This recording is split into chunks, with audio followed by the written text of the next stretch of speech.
Is it possible to commit a brutal murder while sleepwalking? Well, according to Scott Falater and some sleep experts, it is. Hi, Meg. I talk about true crime. Let's get into this insane case. This all takes place in January of 1997 in a suburban area in Arizona that had little to no crime. Stephanie and Greg, who are a married couple, were at home one night when they heard loud, strange noises coming from the neighbor's house. They thought that someone could maybe be breaking in, and they realized the noise was coming from the neighbor's backyard, so they peered over their fence. That's when they saw 41-year-old Yarm Falater face down next to the pool, which was very strange. Like, why is she not on like a lawn chair at least?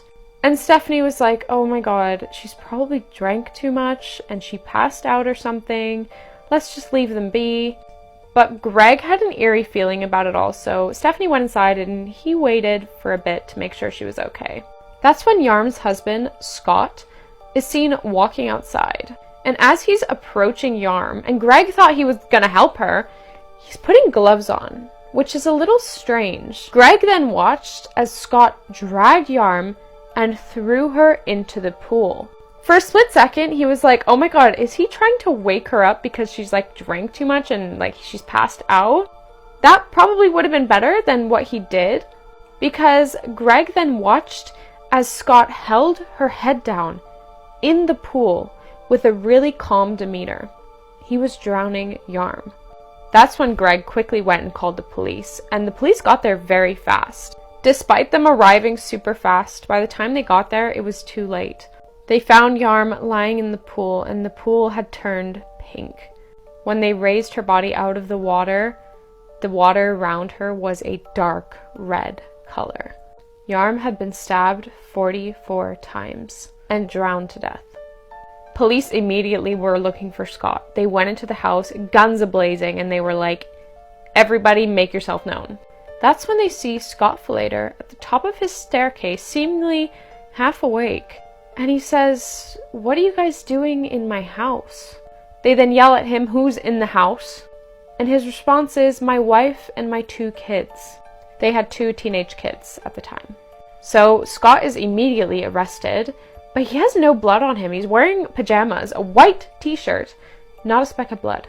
And the kids are woken up, and the police just tell them, like, look, your parents got into a fight. We're gonna have to take you somewhere. And the kid's like, that's weird. My parents never fight. And according to everybody in their life, family, friends, they never fought, ever. They had no problems. And Scott was extremely confused. Go to part 2, it's already up. It gets insane. Part 2 of the sleepwalking murder story. As I said, friends and families were completely shocked. Scott and Yarm had been married for 20 years in a seemingly perfect marriage. The kids said that they never fought. Family and friends said that they never complained about each other. Even when Yarm's friends were like saying like, oh, my husband's so annoying, she would never join in. She would always say like, he's a really good guy. There were no financial issues. There was no affair going on. So what happened? January 16th, 1997, the day it happened, was a completely normal day. Scott was a little stressed from his job and all his responsibilities, but he was still treating everyone as normal and acting normal. That evening, he was pretty tired, and Yarm asked him to fix the pool filter. It was around 9 p.m. at this time. He was tired, but he went anyways. He fiddled with it for about 30 minutes, and it wasn't working. He was getting frustrated, and he was like, you know what? I'll do it tomorrow. We've all been there.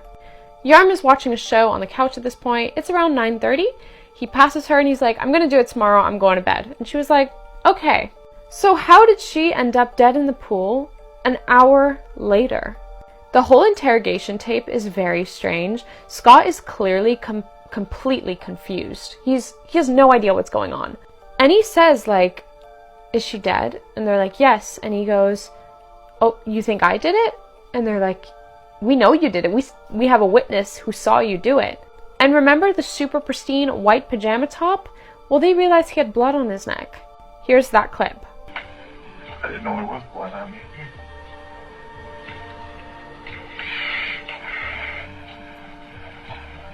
I'm sorry, I didn't know there was blood on me.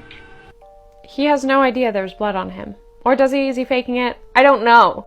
If he was faking it, I mean, he fooled a lot of people. His family, friends, her family, Yarm's family, were like, what? he would not do this, and they weren't even, what? Everyone's confused. There's zero motive to this crime. That's when his family remembered that he always used to sleepwalk. Until the day he left the house, he was sleepwalking. There was a few specific instances where he got somewhat violent when they tried to wake him up, which is normal with sleepwalkers. I don't mean like murder violent, I mean like shoving you aside, you know? As a kid, Scott would sleepwalk and fully get dressed for school, get ready, and stand at the door.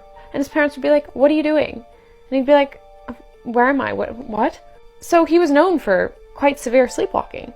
His defense team thought maybe he started sleepwalking and thought, "I'll go fix the pool now." And he was passing Yarm, who was asleep on the couch, and something happened. She tried to wake him up and it went wrong. But then police found a box of Tupperware in his car with bloody clothes and the murder weapon. Go to part 3, it's already up. Part 3 and final part of the sleepwalking murder. So the prosecutors find a plastic bag in the back of his car in his trunk, and it has a Tupperware with bloody clothes, and the blood did belong to Yarm, and the murder weapon. His team had a pretty strong defense, like he was sleepwalking and he murdered his wife. But when they consulted sleepwalk experts, the thing is, people who sleepwalk don't usually conceal things. They don't hide things. They usually misplace things, but this was hidden. So he would have had to stab his wife, go inside, come back, drown her, go inside, change, wash it all off, except he missed his neck, and then hide all of the evidence. Is it possible that he did this while asleep? The first half, with the attack, yes, it is possible. And sleep experts were behind him for that part. But it's the whole concealing part that they were a bit unsure about. They ran some sleep tests on him for a few days. He was transferred to a hospital, but it came back as inconclusive. There was a whole trial and the jury found him to be guilty. Scott will be in jail for the rest of his life with no possibility of parole. So I do really hope he was faking it, because if he wasn't, that sucks. According to everyone at the trial, when he spoke, he was extremely emotional and convincing. And I hope that, I don't know what I hope. And you have to feel for the kids, like these were 2 teenagers who woke up and lost both their parents in a day. I hope you guys found this case interesting, and just for those wondering, I do not mean any disrespect when talking about these cases. Let me know what you think down below. Do you think that he actually meant to do it, or do you think it was an accident? I think that it's possible that he was sleepwalking when he attacked her, and maybe he became conscious during some part of it, and then he consciously hid the weapons and stuff. That makes more sense to me than he was out of it the whole time. But who knows? I don't know. Let me know down below, and let me know what case you want me to do next. So what do you think of this? Let me know down below. And if you're wondering, I usually do my makeup. I didn't today because I'm having some eczema and the doctor gave me this cream, so I'm trying not to put a lot of makeup on. I'll see you guys in my next video. Thanks for watching. Bye. The 10-day search for a 20-year-old missing woman, Madeline Pantoja, has come to an end. According to Midland Police, this afternoon, Mario Juan Chacon Jr. has been taken into custody in connection to her death. Hunter Alcocer is at the Midland Police Department, where he has more details. Hunter. Yeah, Christina, earlier today, Midland Police found remains identified as Madeline Pantoja in the area approximately 3 miles east of County Road 190 and County Road 1160. According to the Midland County Sheriff's Office detainee roster, Chacon was charged with first-degree murder in connection to her death. As seen in this video from someone at the scene at the time, at 3:30 in the afternoon, Midland police detectives arrested 24-year-old Mario Juan Chacon. MPD started an extensive investigation and search for Madeline on May 11th after she was reported missing. An autopsy will be performed in Dallas County, and the investigation is still ongoing. Next of kin has been notified. A house once full of light and memories, now in darkness. It has been 6 months since the brutal killings on 1122 King Road. There still is 24-hour surveillance outside, but instead of having a cop car, there is a security trailer out front. The security take turns, and during their shift, they make sure that no one trespasses on the property. The home is set to be demolished. The exact time is currently unknown, but it's presumed that possibly after the trial, it will be taken down. Today at 9 a.m., suspect Brian Kohberger is scheduled for his arraignment. Last Tuesday, a grand jury indicted him on 4 counts of murder and 1 count of burglary. It's a haunting and eerie sight to see the home, to think that in the middle of the night, he snuck in and stole the lives of 4 innocent people.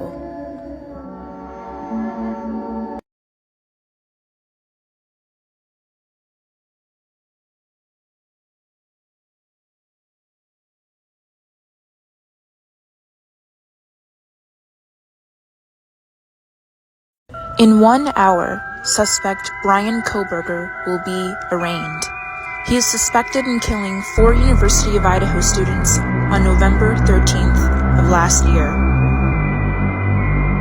This is opened to the public, and people wait in line to enter the courthouse.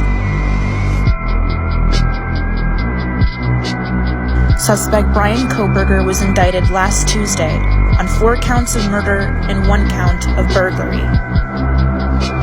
For the past 6 months, he has been in the jail connected to the Latah County Courthouse.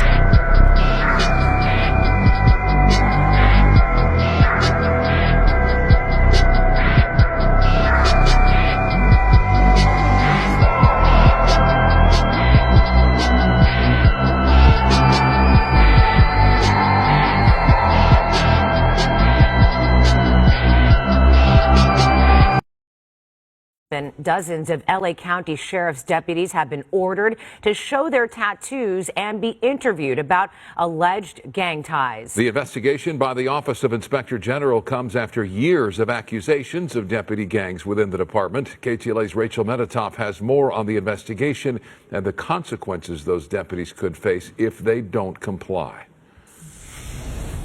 Hi, good evening. Failing to cooperate with this investigation could impact the deputies' employment status. That's according to a letter sent to 35 LASD deputies. They've been asked to come in for an interview and to bring photos of any tattoos they have that might link them to one of 2 notorious deputy gangs. LA County Sheriff Robert Luna is ordering his deputies to submit to interviews with the Office of Inspector General related to deputy gang affiliation. He says deputy personnel are required to provide full, complete, and truthful statements. So far, 35 deputies have received one of these letters. In it, the OIG writes that it's conducting witness interviews to establish membership in the Banditos and Executioners, which it says are exclusive, secretive, and may qualify as law enforcement gangs. Investigators ask the recipient to bring a photo of any tattoos that might resemble these images, and they'll be asked about its origin. Deputy unions, though, are expressing concerns. The president of the Association for Los Angeles Deputy Sheriffs tells us in a statement, quote, "We remain concerned about various aspects of this investigation and the manner in which Mr. Huntsman apparently intends to go about it, as we'd like to think the basic rights afforded individuals by the Constitution don't vary from profession to profession." Sheriff Luna has long promised to take action against deputy gangs. In February, he announced the creation of the Office of Constitutional Policing. This new office will be tasked with helping to eradicate all deputy gangs from this department, and this office will help improve our policies, procedures, and operations to ensure this department is engaging in constitutional practices. Luna's decision is a stark departure from the rules put in place by his predecessor, Alex Villanueva, who long denied the existence of gangs or cliques within the department. He took to Instagram critical of the Inspector General for moving forward. I told Max Huntsman to pound sand. We gave him all the information that we had available. We're not going to create things for him. And we took action on every complaint of misconduct, every single one. He was apprised of every single investigation we did and the results. There was nothing incomplete, but now he claims that it was all incomplete. And these meetings will be recorded, and the deputies will have a chance to bring an attorney with them. They also have the option to plead the fifth, but even if they do that, they can be called to make a statement at a later time. That's the very latest downtown. I'm Rachel Medetoff, KTLA 5 News. So a few updates in the case of Madeline Pantoja. The ex-boyfriend now has a bond set, which is $3 million. And I'm going to be showing you an interview that Pascal Show did off of YouTube with her sister, explaining the kind of guy he is, and he sounds very narcissistic. So take a listen and let me know your thoughts in the comments below. Now, why would he break into the place if he has a key already? Because they were on and off, and she would take his key and like make sure that he couldn't get in. But at that point, he started breaking in. So instead of making her door break down, she just let him have the key. Did he have any signs of being a controlling individual? Did he display any of this out in public and not just behind closed doors? My number one red flag was that he talked about beating up his sister and not talking to his family. He even started picking at me and her's relationship, finding little things on why she shouldn't hang out with me anymore, or like saying that he only wanted people that he knew at the house, at her apartment. He isolated her. Yeah. Okay. I'm sure he didn't even think we would notice that she was gone so soon. Right. Was there any issues with her place of work or anything of that sort? Yeah. She hadn't been working for a while. He actually convinced her to quit her job because, well, just multiple things. But she stopped working for a little while, and she actually didn't have her license, her social security, none of that, because it got stolen from someone random. She actually started working that week. She was there for 2 days when he showed up to her work trying to get her to leave the job.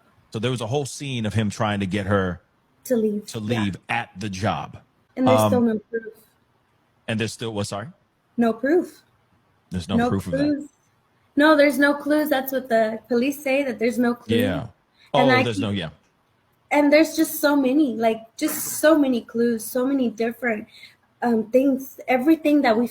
What's up, TikTok? This your boy Gerald Jackson from the North Carolina Bee. Breaking news is coming out of Fayetteville, North Carolina. This morning around 8:15 a.m., this high school student, 18-year-old Nazir Scott, shot and killed his 18-year-old girlfriend, as you see here, Tatiana Haywood. After Scott here killed his girlfriend, he got on Instagram and he posted a video of him walking around the house, breathing heavily. And then he walks into a bedroom, tosses his pistol on the bed, and then he gets down where Haywood is laying in her own blood, dead. Authorities in Fayetteville, North Carolina say that after Nazir Scott killed his girlfriend and made that video, he turned the gun on himself. He was transported to a local hospital where he later died. We have the full video that Nazir posted on our website at thencbeat.com, and it is graphic.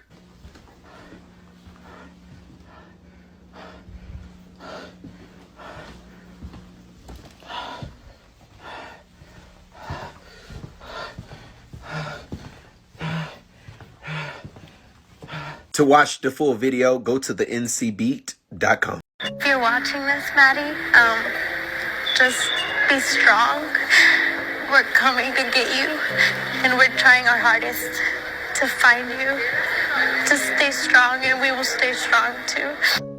What's up, everybody? All right, you guys, so before we get started, if you're not already following me, make sure you hit that follow button and make sure you blow this one up because we need your help in finding Madeline Pantoja. 21-year-old Madeline, she's a bartender that's from Midland, Texas. So on May 10th, it's being said that Madeline went with a friend and had dinner and got back to her Midland apartment around 11 p.m. But that following day, you guys, one of her friends ended up reaching out to her family because they hadn't heard from Madeline. Now, this wasn't like Madeline to not answer her phones or texts, so they knew that something was wrong. So this friend ended up reaching out to Madeline's brother, and they went to her apartment to try to see if they can get in contact with her or knock on the door to see if she's there. Now, once they arrived, they could see that a light was on, but Madeline was not there. So once the brother and the friend were able to get into Madeline's apartment, they made a shocking discovery. So they found her phone, they found her keys, and they're saying that Madeline left her dog behind. Now, the reason why her leaving her dog behind is such a big red flag is because Madeline treated her dog like her daughter. First of all, Madeline would never not contact her friends and family, and she would never leave this dog behind. So they alerted police, and that's when the search for Madeline began. Madeline's brother is also saying that he knew something was wrong because he had just talked with her not too long before that, and she was excited about his graduation that was on Saturday. So her not coming to the graduation, her not reaching out to anybody, they knew that Madeline could be in trouble.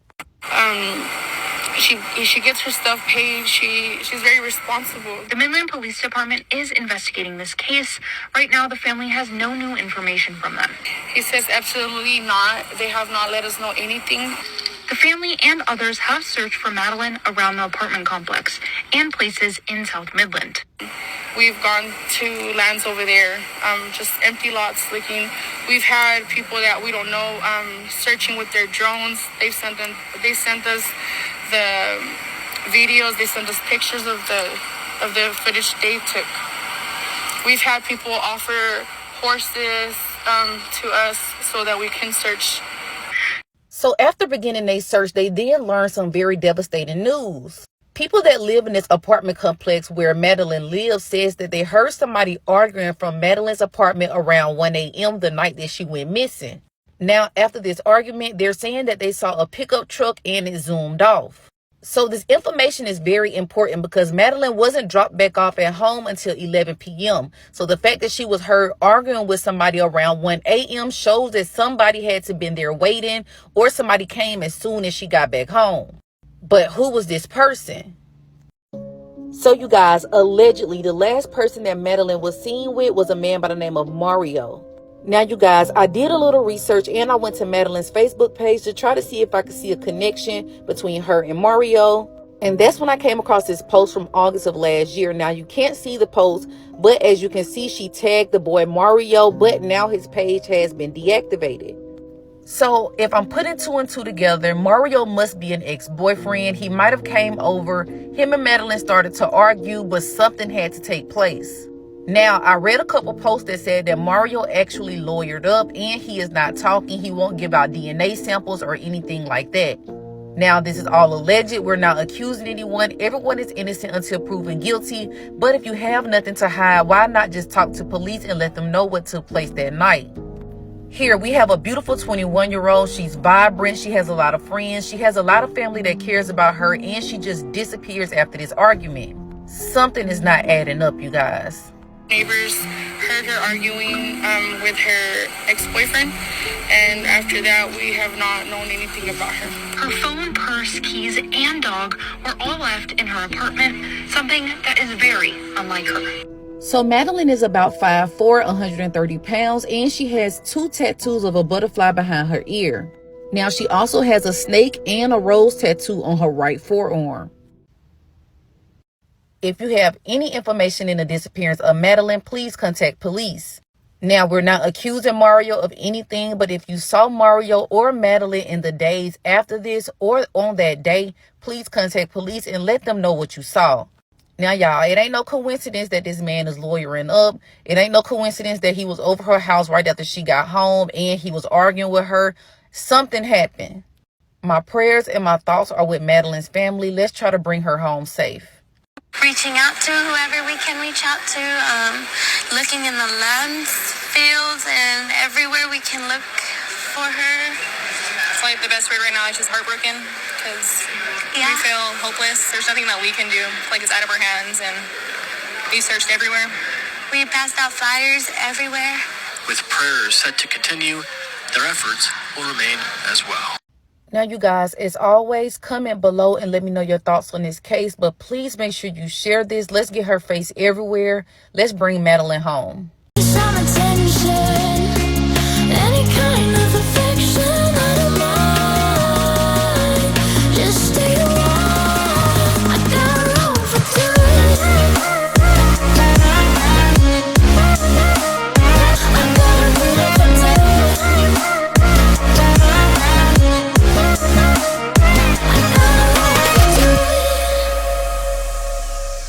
I'm running from my habits like I'm in a race, 'cause I got an ocean full of problems.